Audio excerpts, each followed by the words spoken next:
Le 21 février 1916 marque le début de la bataille de Verdun. Au bois des corps, un orage d'acier s'abat sur les 1200 soldats du 56e et du 59e bataillon de chasseurs à pied, dirigés par le lieutenant-colonel Drian.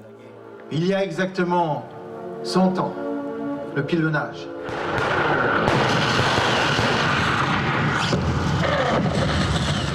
1400 canons et mortiers vomissent sans discontinuer environ 1 million d'obus en 9 heures. » Pour commémorer le début de cette bataille, l'association Connaissance de la Meuse a rassemblé 55 bénévoles en tenue, français d'un côté, allemands de l'autre.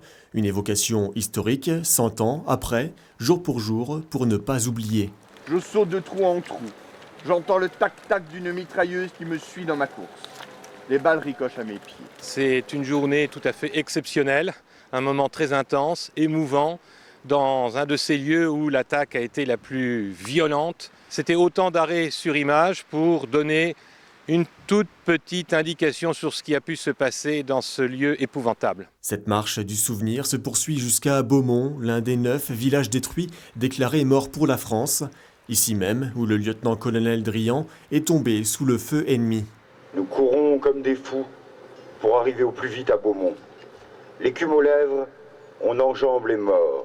Tout à coup, un énorme obus tombe en plein sur la première section de la compagnie. 25 hommes voltigent dans les airs. Des quartiers de cadavres s'abattent de tous côtés. Nous sommes couverts de sang.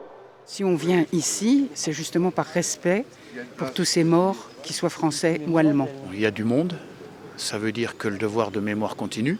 On était vraiment dans l'état d'esprit de l'époque, je trouve. Dans la boue, dans le bruit. Le temps, c'était presque comme il y a 100 ans. On n'a pas le droit de dire qu'il y avait de la boue parce que si on regarde ce que tous les gars ils ont vécu pendant tout ce temps-là, on était encore bien ce matin. Au cours de ces combats, les chasseurs des 56e et 59e bataillons perdent 90% de leur effectif. Leur résistance a cependant retardé de façon décisive la progression allemande, permettant aux renforts français d'arriver à temps pour éviter la percée vers Verdun.